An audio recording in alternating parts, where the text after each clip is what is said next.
छात्रों नमस्कार। बीए तृतीय वर्ष के रामायण के अंतर्गत सुंदरकांड का हम अध्ययन कर रहे थे। सुंदरकांड के पंचदश सर्ग के अंतर्गत प्रथम श्लोक मैंने आपको पढ़ा दिया था। आज द्वितीय श्लोक और तृतीय श्लोक का अपन अध्ययन करेंगे। द्वितीय श्लोक है संतान कल ताभिस्य पादपे रूपशोभिताम दिव्ये गंधरसोपेताम सर्वतः समलंकृताम। इसका पदच्छेद होगा संतान कलताभि च पादपे उपशोभिताम दिव्ये गंधरस उपेताम सर्वतः समलंकृताम। अब इसमें हम एक एक शब्दों की व्याख्या देखते हैं, एक एक शब्दों का शब्दार्थ देखते हैं कि संतान कलताभि कल्प वृक्ष की लताओं से, च मानी और, पादपेय मानी अनेक वृक्षों से, उपशोभिताम सुशोभित हो रही थी। उपशोभिताम मीन्स सुशोभित हो रही थी। दिव्य गंध अलौकिक सुगंध, रसोपेताम अलौकिक रस से परिपूर्ण थी, सर्वतः सभी ओर से, समलंकृताम बहुत अच्छी तरह से अलंकृत हो रही थी, बहुत अच्छी तरह से अलंकृत हो रही थी। अब इस श्लोक का अनुवाद होगा, ये एक शब्दार्थ। अब अन्वय आधारित जो अनुवाद है वो इस प्रकार है कि वह भूमि अर्थात अशोक वाटिका की धरती जहाँ पर हनुमान जी गए हुए थे, वहाँ पर कल्प वृक्ष की लताओं से और अनेक प्रकार के वृक्षों से सुशोभित हो रही थी, अलौकिक सुगंध और दिव्य रस से परिपूर्ण थी, सभी ओर से बहुत अच्छी तरह से अलंकृत अर्थात सजाई गई थी। प्रस्तुत श्लोक में महाकवि के द्वारा अशोक वाटिका की उस धरती की विशेषताओं को बताया जा रहा है जिसमें सबसे ऊंचे वृक्ष पर हनुमान जी बैठे हुए थे। कल्प वृक्ष की लताएं वहाँ पर विद्यमान थी, अनेक प्रकार के वृक्ष वहाँ पल्लवित थे। कल्प वृक्ष की लताएं वहाँ पर विद्यमान थी, अनेक प्रकार के वृक्ष वहाँ पल्लवित थे और पुष्पित हो रहे थे। विभिन्न प्रकार के पुष्पों से निकलने वाले सुगंध के कारण सुगंधित हो रही थी। अलौकिक गंध के कारण ही दिव्य रस से परिपूर्ण फल भी वहाँ पर विद्यमान थे। चारों ओर से अशोकोद्यान की वह धरती बहुत अच्छी तरह से अलंकृत हो रही थी। उपरोक्त श्लोक में क्या है, अनुष्टुप नामक छंद का प्रयोग किया गया है और आबंत स्त्रीलिंग लता शब्द की तृतीय विभक्ति के बहुवचन की विवक्षा भिष प्रत्यांत लता भी प्रसिद्ध होता है इसमें। और पादपे ही उपशोभिताम, इसमें उत्तर पद में उपपद पूर्वक शुभ शोभने धातु से तथा प्रत्यय और स्त्रीलिंग की विवक्षा में द्वितीय व्यक्ति के एक वचन में ये रूप बनता है।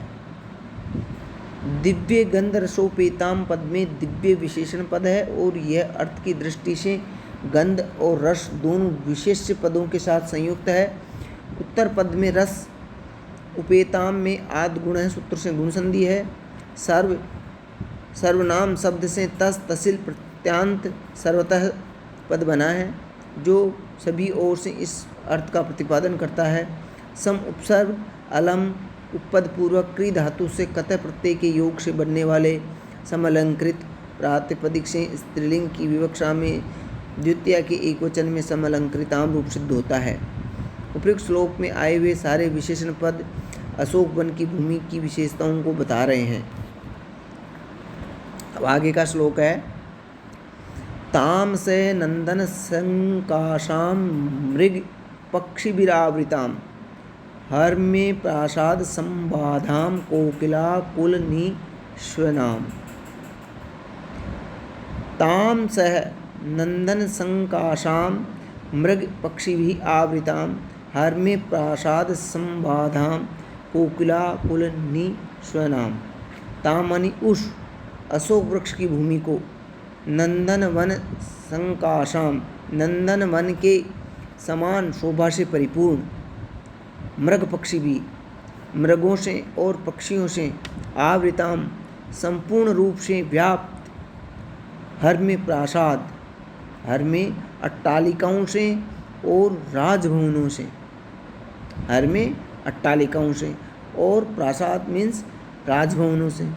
संवादाम अच्छी तरह से संयुक्त। कोकिलाकुल कोयलों को बहुत बड़े समूह से। निस्वनाम और मीठे मीठे कुंजन से कोलाहलपूर्ण। स उस हनुमान जी ने देखी। नंदन वन के समान शोभा से परिपूर्ण, मृगों और पक्षियों से संपूर्ण रूप से व्याप्त अट्टालिकाओं व राजभवनों से अच्छी तरह से संयुक्त तथा कोयलों के बहुत बड़े समूह के मीठे मीठे कुंजन से कोलाहलपूर्ण उस अशोक वन की भूमि को उस हनुमान जी ने देखा। अब इसकी व्याख्या इस प्रकार है। प्रस्तुत श्लोक में भी हनुमान जी अशोक वृक्ष के ऊपर बैठे बैठे चारों ओर दृष्टि दौड़ाकर उस वन की भूमि को देख रहे हैं, जो 4 प्रकार की विशेषताओं से पूर्ण है। प्रथम तो नंदन वन की भूमि जैसे शोभायमान होती है, वह भूमि भी वैसे ही सुशोभित हो रही थी। दूसरे, बहुत सारे मृग धरती पर विचरण कर रहे थे और अनेक प्रकार के रंग बिरंगे पक्षी वृक्षों के ऊपर उड़ रहे थे। ऊंची ऊंची अट्टालिकाओं वाले राजभवन पंक्तिबद्ध उस भूमि के एक तरफ बने हुए थे। वृक्षों पर बैठे हुए कोयल समूह के मीठे मीठे कुंजन से वह भूमि कोलाहलमय लग रही थी।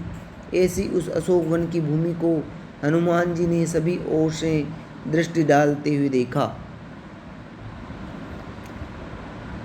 नंदन संकासाम में उत्तर पद में सम उपसर्ग पूर्वक कस प्रकाशने आकर्षणे व धातु विद्यमान है, जो बहुत अच्छी तरह से शोभा से परिपूर्णता को बतलाती है। भूमि का विशेषण होने के कारण स्त्री लिंगांत रूप है। मृगे पक्षिभिश्चेति मृग पक्षिभि में तृतीया तत्पुरुष समास का योग है। समस्त पद में प्रथम पद की तृतीया का लोप होता है।